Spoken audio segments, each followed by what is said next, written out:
In news overseas, Indonesians are burying the dead from Friday's earthquake and tsunami. There are more than 840 confirmed deaths from the 7.5 magnitude quake, which triggered a huge tsunami that inundated the central coastal region.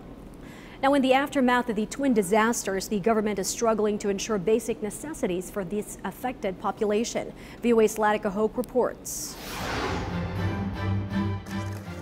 Volunteers are helping bury the dead who have been identified in the aftermath of the disaster on Indonesia's Sulawesi island. The death toll is growing as rescuers continue to retrieve bodies from under the rubble. There will be a mass burial today in the Poboya Cemetery in Palu.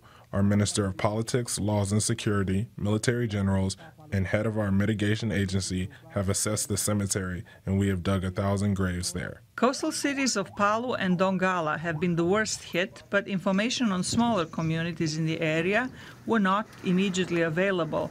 Houses as well as people were swept away when a huge tsunami wave hit Palu. The ground was cut in half, and then the earthquake turned it around. And that's why some of the houses here were pulled out. A German scientific research center that has co-produced a tsunami early warning system for Indonesia says the system raised the alarm 5 minutes after the earthquake and that it predicted 5-meter-high waves, but the information did not reach the population fast enough. The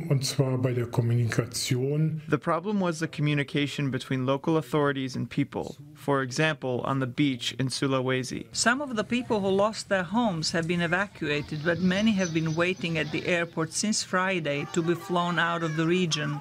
Authorities are struggling to secure drinking water and food for those remaining in the affected areas. We will send as much food as we can today by Hercules aircraft directly from Jakarta, Balikpapan, and Makassar.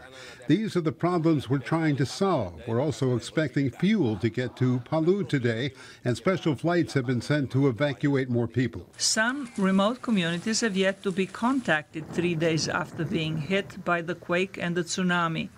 A shortage of heavy lifting equipment is hampering rescue efforts.